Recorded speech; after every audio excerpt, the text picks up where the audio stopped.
Hello friends, welcome to my YouTube channel. आज हम लोग भारतीय राष्ट्रीय आंदोलन से सभी टॉपिक को देखेंगे और इसको क्रम से हम लोग डिस्कस करेंगे।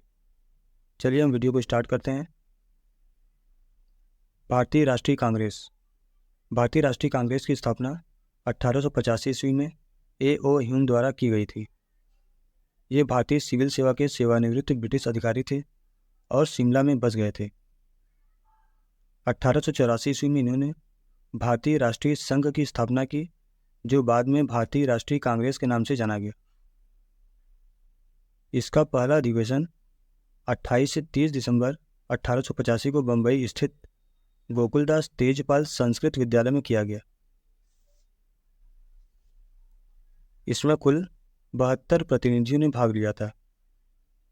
भारतीय राष्ट्रीय कांग्रेस के पहले अधिवेशन की अध्यक्षता व्योमेश चंद्र बनर्जी ने की थी और इसके प्रथम महासचिव A.O. ह्यूम थे।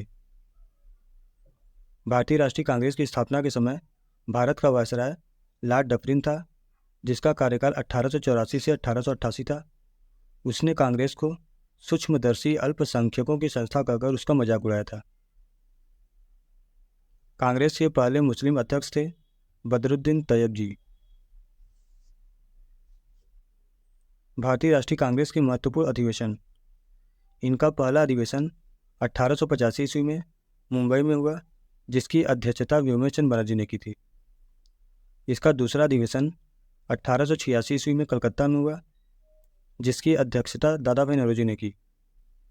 और इसका तीसरा अधिवेशन 1887 में मद्रास में हुआ, जिसकी अध्यक्षता बदरुद्दीन तैयब जी ने की। ये भारतीय राष्ट्रीय कांग्रेस के पहले मुस्लिम अध्यक्ष थे।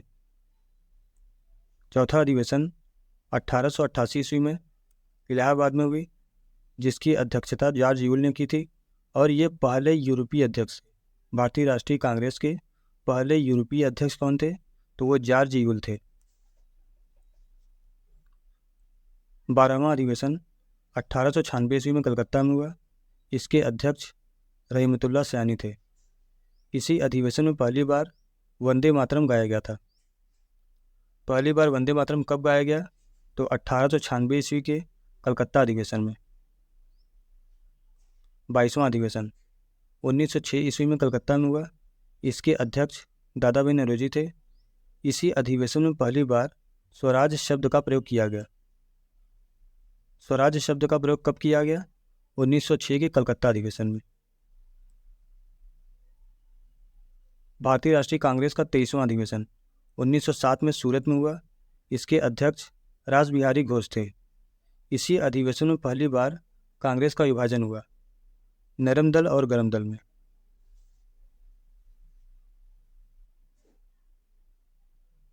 सत्ताईसवां अधिवेशन 1911 कलकत्ता में हुआ।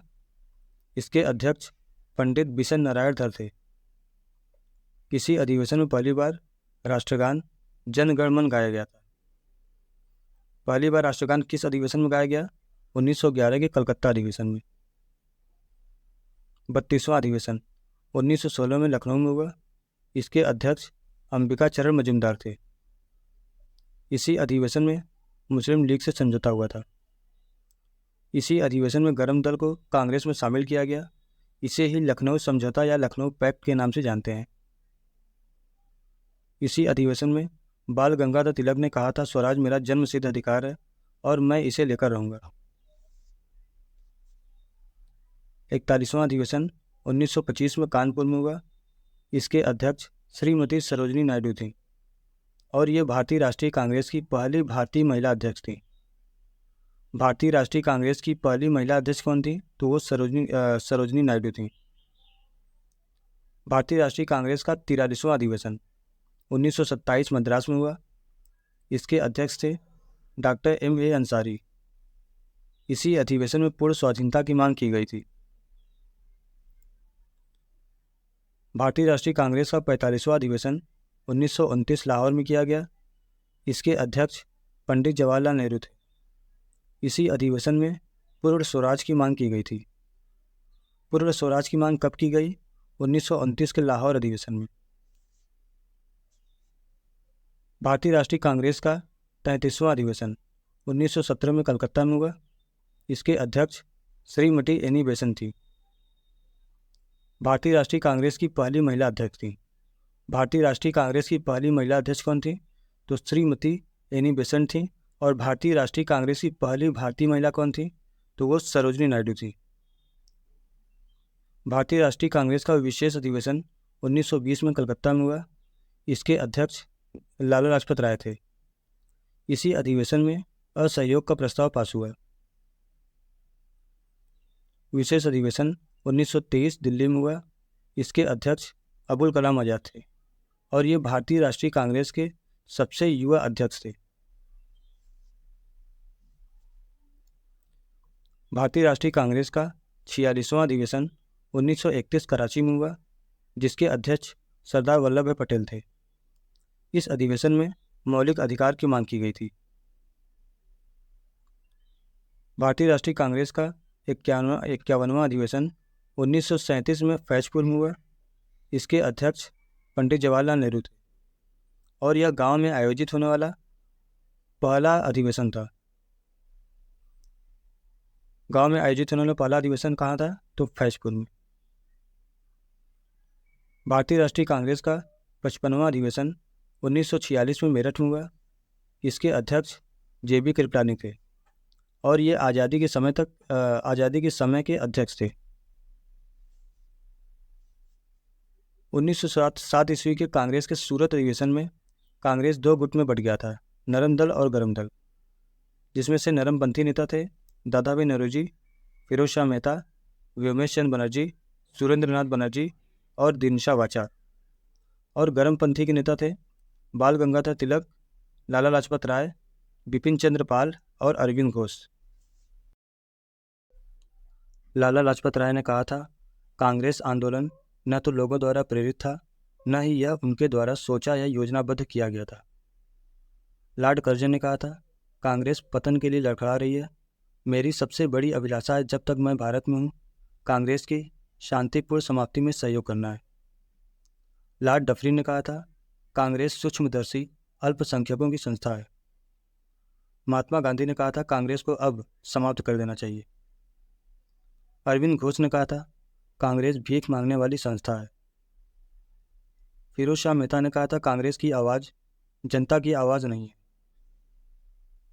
नेक्स्ट, भारत में क्रांतिकारी आंदोलन। अभिनव भारत। अभिनव भारत की स्थापना 1904 ईस्वी में VD सावरकर के द्वारा की गई और ये महाराष्ट्र के नासिक में इसकी स्थापना की गई। विनायक दामोदर सावरकर द्वारा वर्ष 1899 ईस्वी में मित्र मेला को स्थापित किया गया, जो बाद में वर्ष 1904 में अभिनव भारत में बदल गई। नेक्स्ट, मुजफ्फरपुर बम कांड 1908। 30 अप्रैल 1908 को बिहार के मुजफ्फरपुर में खुदीराम बोस और प्रफुल्ल चाकी ने किंग्सफोर्ड की गाड़ी पर बम फेंका, परंतु किंग्सफोर्ड बच गया और दुर्भाग्य से राष्ट्रीय आंदोलन से हमदर्दी रखने वाले मिस्टर कैनेडी की पत्नी एवं पुत्री मारी गई। प्रफुल्ल चाकी ने पुलिस से बचने के लिए आत्महत्या कर ली तथा खुदीराम बोस को बेडी रेलवे स्टेशन पर गिरफ्तार कर 11 अगस्त 1908 को फांसी दे दी गई। खुदीराम बोस का जन्म 1889 ईस्वी में हुआ था।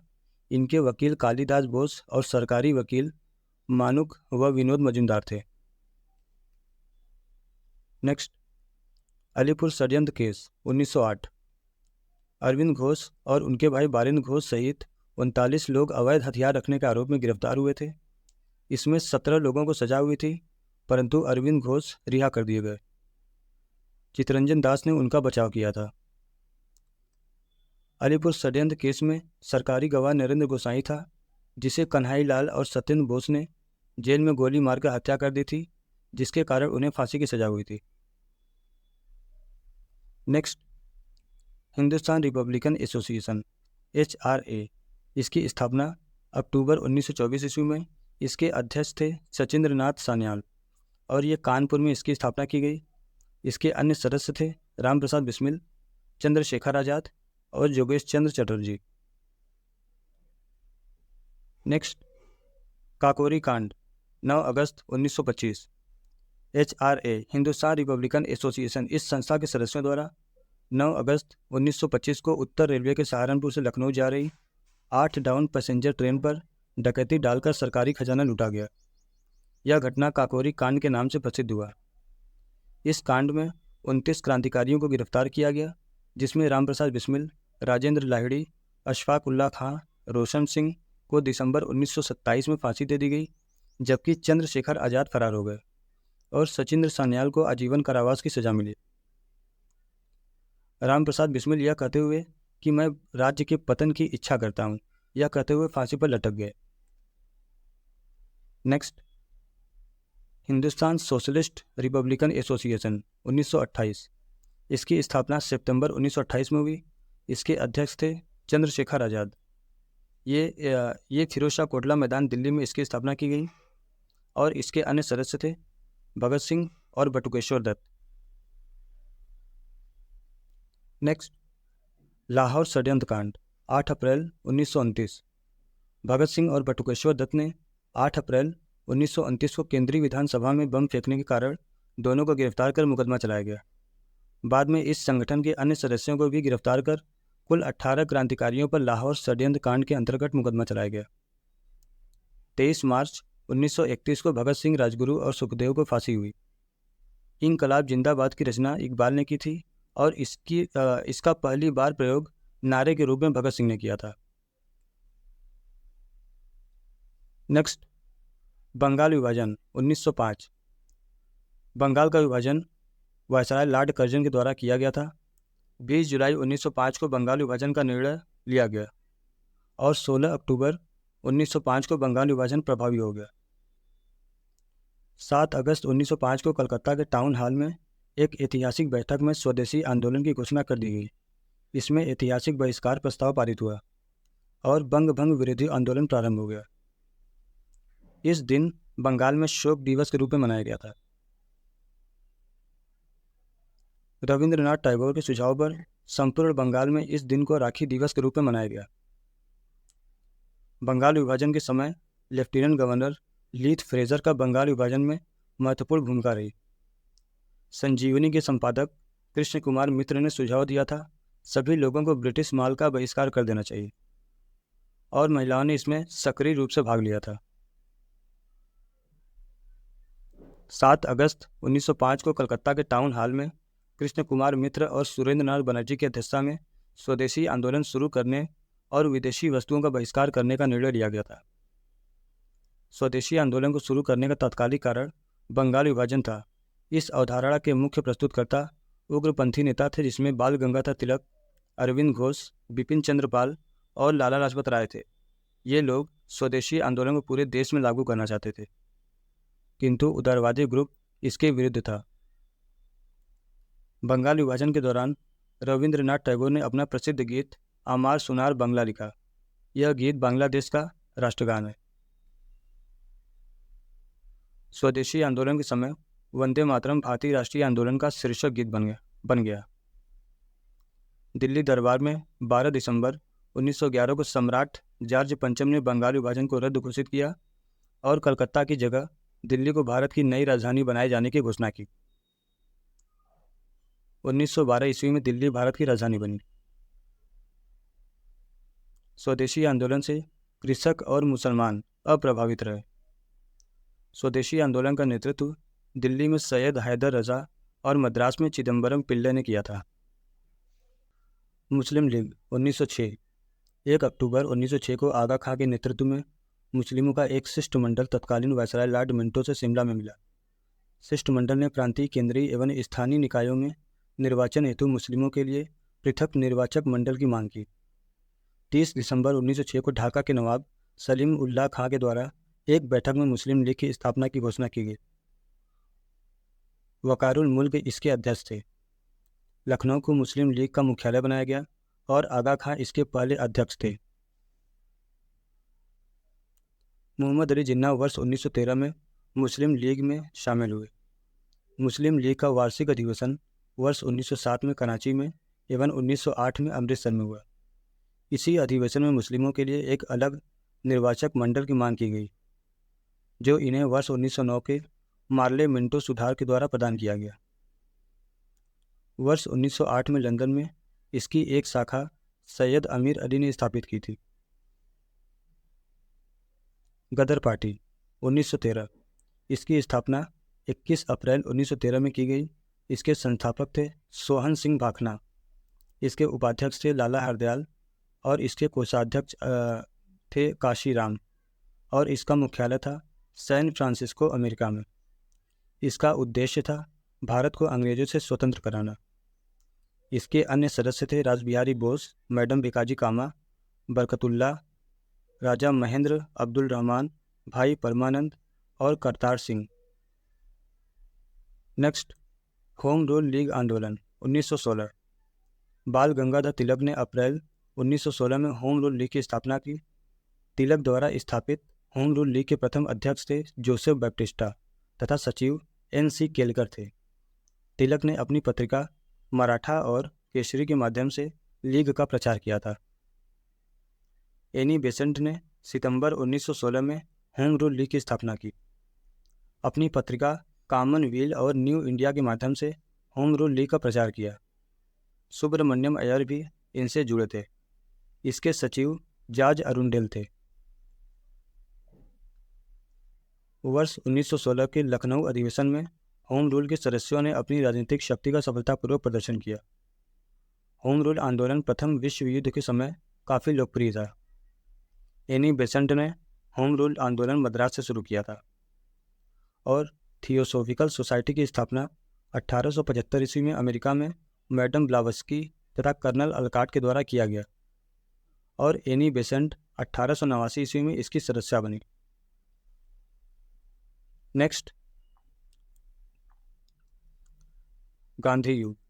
मोहनदास करमचंद गांधी का जन्म 2 अक्टूबर 1869 ईस्वी में गुजरात के पोरबंदर नामक स्थान पर हुआ था। इनके पिता करमचंद गांधी दीवान थे और इनकी माता का नाम पुतलीबाई था। महात्मा गांधी का विवाह 13 वर्ष की उम्र में कस्तूरबा गांधी के साथ हुआ और ये लंदन से बैरिस्टरी का परीक्षण लिया था। गांधी जी 24 वर्ष की उम्र में 1893 ईस्वी में गुजराती व्यापारी दादा अब्दुल्ला का मुकदमा लड़ने के लिए दक्षिण अफ्रीका के डरबन गए थे। गांधी जी ने पहली बार सत्याग्रह का प्रयोग दक्षिण अफ्रीका में किया था और भारत में पहली बार सत्याग्रह का प्रयोग चंपारण, बिहार में किया था। 1894 ईस्वी में दक्षिण अफ्रीका में गांधी जी ने नटाल इंडियन कांग्रेस की स्थापना की थी। गांधी जी ने अपने सहयोगियों के साथ मिलकर टॉलस्टॉय फार्म की स्थापना की। वर्ष 1904 में डरबन में फिनिक्स आश्रम को स्थापित किया। 1916 ईस्वी में गांधी जी ने अहमदाबाद में साबरमती आश्रम की स्थापना की थी। महात्मा गांधी के राजनीतिक गुरु थे गोपाल कृष्ण गोखले। महात्मा गांधी दक्षिण अफ्रीका से 9 जनवरी 1915 को वापस भारत आए। इसी दिन से प्रत्येक वर्ष 9 जनवरी को प्रवासी दिवस मनाया जाने लगा। गांधी जी ने ट्रस्टीशिप के सिद्धांत को लागू किया। महात्मा गांधी ने सर्वप्रथम वर्ष 1901 ईस्वी में कलकत्ता के अधिवेशन में भाग लिया था और वर्ष 1924 में कांग्रेस के बेलगांव अधिवेशन की अध्यक्षता महात्मा गांधी ने की थी।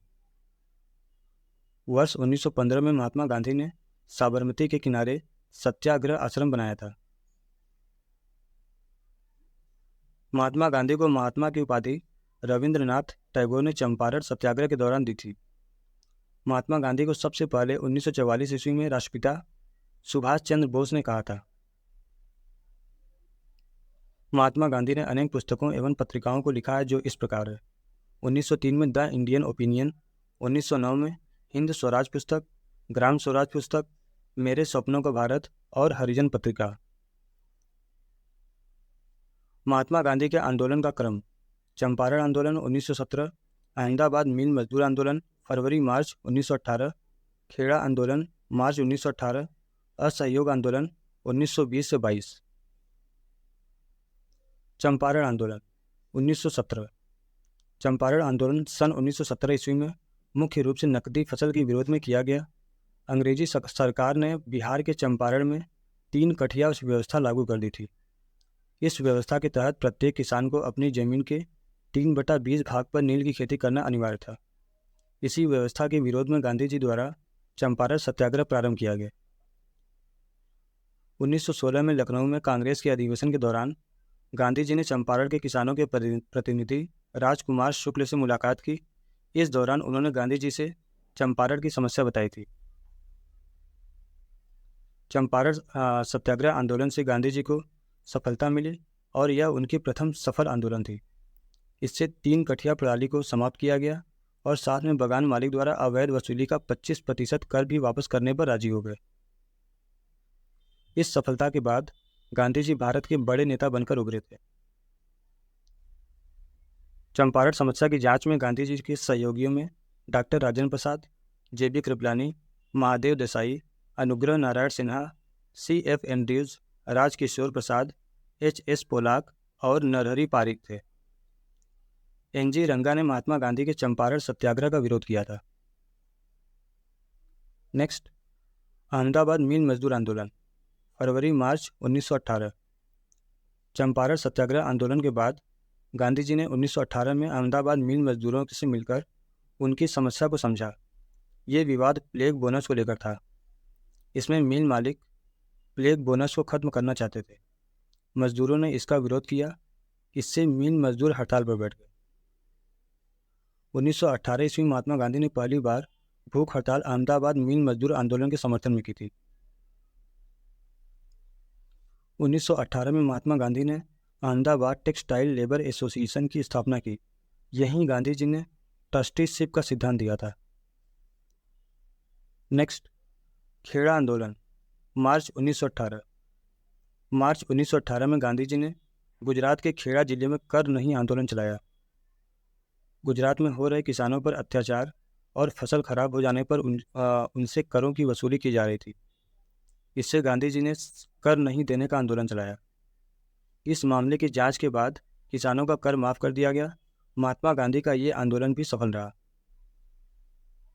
नेक्स्ट, रॉलेट एक्ट, 19 मार्च 1919। भारत में बढ़ रही क्रांतिकारी गतिविधियों को कुचलने के लिए सरकार ने वर्ष 1917 में न्यायाधीश सिडनी रॉलेट की अध्यक्षता में एक समिति गठित की। इसके सुझावों पर 19 मार्च 1919 में पारित विधेयक रॉलेट एक्ट के नाम से जाना गया। रॉलेट एक्ट के द्वारा अंग्रेजी सरकार जिसको चाहे जब चाहे बिना मुकदमा चलाए गिरफ्तार कर सकती थी। इसलिए इस कानून को बिना वकील, बिना अपील तथा बिना दलील का कानून कहा गया। महात्मा गांधी ने इसके विरुद्ध 6 अप्रैल 1919 को देशव्यापी हड़ताल करवाई। रॉलेट एक्ट लॉर्ड चेम्सफोर्ड के कार्यकाल में पारित हुआ। नेक्स्ट, जलियांवाला बाग हत्याकांड, 13 अप्रैल 1919। डॉक्टर सत्यपाल और डॉक्टर सैफुद्दीन किचलू की गिरफ्तारी और ब्रिटिश दमन के विरोध में हो रही जनसभा पर जनरल डायर ने 13 अप्रैल 1919 को नियति भीड़ पर अंधाधुंध गोलियां चलवाई। इसमें लगभग 1000 व्यक्ति मारे गए। सरकारी रिपोर्ट के अनुसार 379 व्यक्ति मारे गए। इस घटना के बाद रविन्द्रनाथ टैगोर ने ब्रिटिश सरकार द्वारा प्रदान की गई नाइट और सर की उपाधि वापस लौटा दी। महात्मा गांधी ने कैसरे हिंद की उपाधि और जमनालाल बजाज ने राय बहादुर की उपाधि वापस लौटा दी। जलियांवाला बाग हत्याकांड के विरोध में शंकरन नायर ने वायसराय की कार्यकारिणी परिषद के सदस्यता से इस्तीफा दे दिया। जलियांवाला बाग हत्याकांड में हंसराज नामक भारतीय ने डायर का सहयोग किया था। जलियांवाला बाग हत्याकांड की घटना अमृतसर में हुई। उधम सिंह ने मार्च 1940 में माइकल और डायर की हत्या लंदन में कर दी। जलियांवाला बाग हत्याकांड की जांच के लिए सरकार ने 19 अक्टूबर 1919 ईस्वी में लॉर्ड हंटर की अध्यक्षता में हंटर कमीशन का गठन किया।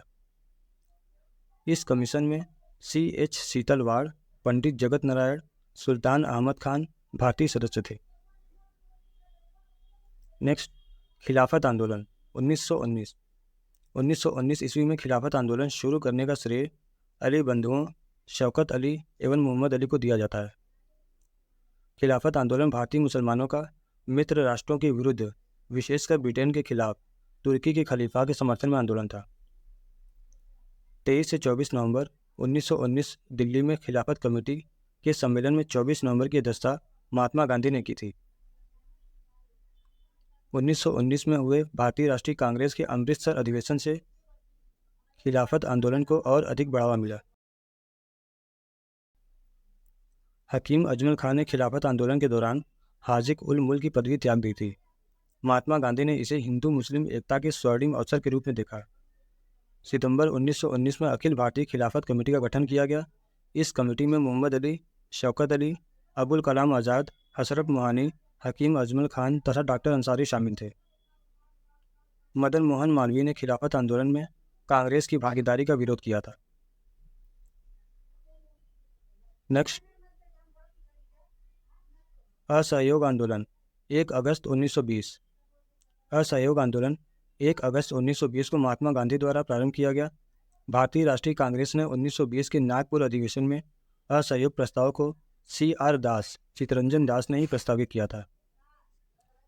असहयोग आंदोलन जलियांवाला बाग हत्याकांड, रौलट एक्ट और खिलाफत जैसी घटना के कारण यह आंदोलन चलाया गया था। असहयोग आंदोलन के दौरान ही मोतीलाल नेहरू, जवाहरलाल नेहरू, लाला लाजपत राय, सरदार वल्लभ भाई पटेल तथा राजेंद्र प्रसाद न्यायालय का बहिष्कार कर आंदोलन में कूद पड़े। मोहम्मद अली को सबसे पहले असहयोग आंदोलन में गिरफ्तार किया गया था। एनी बेसेंट, मोहम्मद अली जिन्ना तथा बिपिन चंद्र पाल कांग्रेस के असहयोग आंदोलन से सम्मत नहीं थे, इसलिए उन्होंने कांग्रेस को छोड़ दी। बाल गंगाधर तिलक ने असहयोग आंदोलन का समर्थन किया था, परंतु इस आंदोलन के पहले दिन ही 1 अगस्त 1920 को उनकी मृत्यु हो जाने से वह इस आंदोलन का परिणाम नहीं देख सके। इसी दौरान 4 फरवरी 1922 ईस्वी को गोरखपुर जिले के चौरी चौरा नामक स्थान पर असहयोग आंदोलनकारियों ने क्रोध में आकर थाने में आग लगा दी, जिससे 23 सिपाहियों की मृत्यु हो गई। इस घटना से दुखित होकर महात्मा गांधी ने असहयोग आंदोलन को वापस ले लिया। 12 फरवरी 1922 को बारदौली में हुई कांग्रेस की बैठक में इस आंदोलन को स्थगित करने का निर्णय लिया गया। डॉक्टर मुंजे द्वारा असहयोग आंदोलन वापस लेने के लिए गांधी जी के विरुद्ध निंदा प्रस्ताव लाया गया। महात्मा गांधी को 13 मार्च 1922 को गिरफ्तार कर 6 वर्ष की कड़ी कारावास की सजा सुनाई गई, जिससे स्वास्थ्य संबंधी कारणों से 5 फरवरी 1924 ईस्वी को उन्हें रिहा कर दिया गया। 1920 से 22 में महात्मा गांधी द्वारा चलाया गया असहयोग आंदोलन प्रथम जन आंदोलन था। राहुल सांकृत्यायन छपरा से असहयोग आंदोलन से जुड़े थे। असहयोग आंदोलन के दौरान विदेशी वस्त्रों को जलाए जाने पर रविंद्रनाथ टैगोर ने इसको बर्बादी कहा था। Next, Swaraj party 1923। Swaraj party की स्थापना वर्ष 1923 ईस्वी में चितरंजन दास एवं मोतीलाल नेहरू के द्वारा इलाहाबाद में किया गया। इस पार्टी का मुख्य उद्देश्य चुनावों के माध्यम से काउंसिलों में प्रवेश कर उन्हें काम करने से रोकना था। वर्ष 1919 के भारत शासन अधिनियम का उच्छेदन करना था। स्वराज पार्टी के अध्यक्ष चितरंजन दास एवं मोतीलाल नेहरू इसके महासचिव थे। चितरंजन दास को देशबंधु के नाम से जाना जाता था। इन्होंने स्वराज पार्टी निर्माण के लिए कांग्रेस के अध्यक्ष पद से त्यागपत्र दे दिया था। बिहार में स्वराज दल का गठन श्री कृष्ण सिंह ने किया था।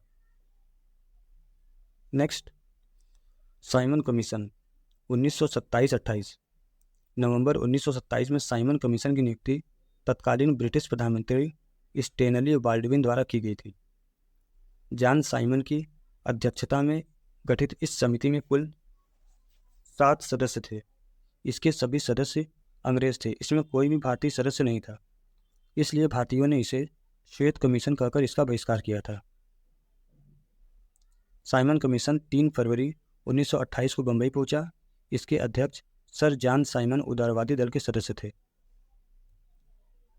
3 फरवरी 1928 को साइमन कमीशन बंबई पहुंचा और उस दिन देशव्यापी हड़ताल का आयोजन हुआ।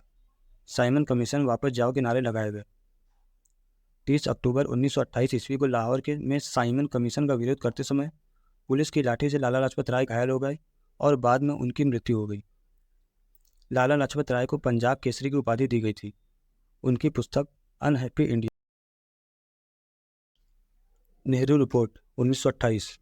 साइमन कमीशन के प्रत्युत्तर में नेहरू रिपोर्ट अगस्त 1928 तैयार की गई थी।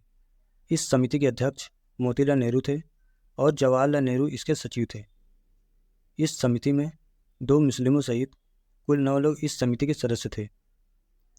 इस रिपोर्ट में सांप्रदायिक आधार पर निर्वाचन मंडल की मांग को अस्वीकार किया गया था। इसमें भारत के लिए पूर्ण स्वतंत्रता के स्थान पर डोमिनियन स्टेट की बात कही गई है। और मौलिक अधिकारों का भी प्रावधान किया गया है। वर्ष 1928 में इंडिपेंडेंस फॉर इंडिया लीग का गठन जवाहरलाल नेहरू तथा सुभाष चंद्र बोस ने मिलकर किया था। इस लीग का उद्देश्य डोमिनियन स्टेट से आगे पूर्ण स्वतंत्रता की मांग को मुखर करना था। इसका उद्देश्य क्या था? डोमिनियन स्टेट से आगे पूर्ण स्वतंत्रता की मांग को मुखर करना था। नेक्स्ट, सविनय अवज्ञा आंदोलन 1930। कांग्रेस के लाहौर अधिवेशन 1929 में कांग्रेस कार्यकारिणी को सविनय अवज्ञा आंदोलन शुरू करने का अधिकार दिया गया। साबरमती आश्रम में कांग्रेस की दूसरी बैठक फरवरी 1930 में महात्मा गांधी को इस आंदोलन का नेतृत्व सौंपा गया।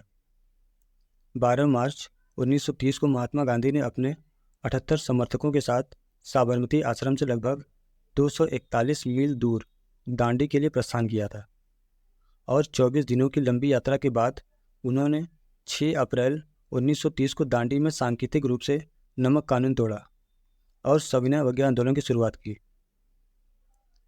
सुभाष चंद्र बोस ने गांधी जी की इस अभियान की तुलना नेपोलियन के एल्बा से पेरिस की ओर किए जाने वाले अभियान से की थी। दिसंबर 1930 में सविनय अवज्ञा आंदोलन के दौरान बिहार के सारण और बेगूसराय जिले में चौकीदारी कर के विरोध में प्रदर्शन हुआ। सविनय अवज्ञा आंदोलन में महिलाओं की व्यापक भागीदारी रही, जिसमें सरोजिनी नायडू, कमला देवी चट्टोपाध्याय, राजकुमारी अमृत कौर आदि महिलाओं ने इसमें भाग लिया था। भागलपुर में नमक सत्याग्रह का नेतृत्व महादेव लाल सर्राफ ने किया था। तमिलनाडु के तंजौर में चक्रवर्ती राजगोपालाचारी ने नमक यात्रा प्रारंभ की थी। उत्तर पश्चिमी सीमा प्रांत के मुस्लिमों ने खान अब्दुल गफ्फार खान के नेतृत्व में सविनय अवज्ञा आंदोलन में महत्वपूर्ण भूमिका निभाई थी। खान अब्दुल गफ्फार खान के नेतृत्व में खुदाई खिदमतगार नामक संगठन स्थापित किया गया था और इन्हें लाल कुर्ती के नाम से भी जाना जाता था। गांधी जी ने अमेरिकी पत्रकार वेब मिलर को दांडी मार्च के समय अपने साबरमती आश्रम में ठहराया था। महात्मा गांधी को 5 मई 1930 को गिरफ्तार कर यरवदा जेल भेज दिया गया और उनके स्थान पर अब्बास तैयब जी ने आंदोलन के नेता हुए। अब्बास तैयब जी की गिरफ्तारी के बाद सरोजिनी नायडू ने धरसना नामक गोदाम पर धावे का नेतृत्व किया था। 5 मार्च 1931 ईस्वी को गांधी इरविन पैक्ट हुआ। इसके बाद गांधी ने सविनय अवज्ञा आंदोलन स्थगित कर दिया। नेक्स्ट, गांधी इरविन समझौता 1931। गांधी इरविन समझौता 5 मार्च 1931 को हुआ, जो गांधी इरविन समझौता के नाम से जाना गया। ये समझौता तेज बहादुर सप्रू तथा M.R. जयकर के प्रयासों से हुआ था। गांधी इरविन समझौता को दिल्ली समझौता के नाम से भी जाना जाता है। इस समझौते में सरोजिनी नायडू ने गांधी और इरविन को 2 महात्मा की संज्ञा दी थी और इस समझौते में गांधी जी ने सविनय अवज्ञा आंदोलन स्थगित करने के लिए तैयार हो गए। शांतिपूर्ण धरना देने का अधिकार, सभी युद्धबंदी जो निर्दोष थे उनको रिहा किया जाए, तटीय प्रदेशों में बिना कर दिए नमक बनाने की अनुमति। इसमें कांग्रेस ने द्वितीय गोलमेज सम्मेलन में भाग लेने के लिए तैयार हो गई। नेक्स्ट, प्रथम गोलमेज सम्मेलन 1930। जून 1930 को साइमन कमीशन की रिपोर्ट प्रकाशित हुई। राजनीतिक संगठनों ने कमीशन की सिफारिशों को अस्वीकार कर दिया। ब्रिटिश सरकार ने प्रथम गोलमेज सम्मेलन बुलाया, जो 12 नवंबर 1930 से लेकर 19 जनवरी 1931 तक चला। यह लंदन में आयोजित हुआ। इसमें कुल 89 प्रतिनिधियों ने भाग लिया था, जिसमें ब्रिटिश भारत के 57 प्रतिनिधि, ब्रिटिश राजनीतिक दलों से 16 प्रतिनिधि और देशी रियासतों से भी 16 प्रतिनिधि ने इसमें भाग लिए थे, किंतु कांग्रेस ने इसमें भाग नहीं लिया था। डॉक्टर भीमराव अंबेडकर ने तीनों गोलमेज सम्मेलनों में भाग लिया था। इस सम्मेलन का उद्घाटन ब्रिटिश सम्राट जॉर्ज पंचम ने किया था और इसकी अध्यक्षता ब्रिटिश प्रधानमंत्री रैमजे मैकडोनाल्ड ने किया था। इस दौरान लॉर्ड इरविन गवर्नर था। नेक्स्ट, द्वितीय गोलमेज सम्मेलन 1931। 7 सितंबर 1931 से 1 दिसंबर 1931 तक चले द्वितीय गोलमेज सम्मेलन में महात्मा गांधी ने कांग्रेस के एकमात्र प्रतिनिधि के रूप में हिस्सा लिया था। गांधी जी दूसरे सम्मेलन में भाग लेने के लिए लंदन के किंग्सले हॉल में ठहरे थे। इसकी अध्यक्षता ब्रिटिश प्रधानमंत्री रैमजे मैकडोनाल्ड ने किया था। इस सम्मेलन के दौरान वायसराय लॉर्ड वेलिंगटन थे। दूसरे गोल मेज सम्मेलन में गांधी जी, भीमराव अंबेडकर, मदन मोहन मालवीय, आगा खां, शौकत अली, मोहम्मद अली जिन्ना, सरोजिनी नायडू, बेगम जहां आरा आदि लोगों ने इसमें भाग लिया था। द्वितीय गोल मेज सम्मेलन सांप्रदायिक समस्या पर विवाद के कारण पूरी तरह असफल रहा। इसमें दलित नेता भीमराव अंबेडकर ने पृथक निर्वाचन मंडल की मांग की, जिसे गांधी जी ने अस्वीकार कर दिया था। नेक्स्ट, तृतीय गोल मेज सम्मेलन 1932। लंदन में तीसरा गोल मेज सम्मेलन 17 नवंबर 1932 से 24 दिसंबर 1932 तक चला। कांग्रेस ने इस सम्मेलन का बहिष्कार किया था। दूसरे गोल मेज सम्मेलन की असफलता के बाद कुछ प्रतिनिधियों ने तीसरे गोल मेज सम्मेलन में भाग लिया था। Next, Poona pact 1932। गांधी जी ने अपना पहला आमरण अनशन 20 सितंबर 1932 को यरवदा जेल में रहते हुए ब्रिटिश प्रधानमंत्री रैमजे मैकडोनाल्ड के सांप्रदायिक निर्णय के विरोध में प्रारंभ किया गया और 24 सितंबर 1932 को राजेंद्र प्रसाद, सी राजगोपालाचारी और मदन मोहन मालवीय के प्रयासों से अंबेडकर और गांधी जी के अनुयायियों के बीच पूना समझौता हुआ, जिसे ब्रिटिश सरकार द्वारा सम्मति प्रदान किए जाने के बाद 26 सितंबर 1932 को गांधी जी ने यरवदा जेल में अनशन तोड़ा।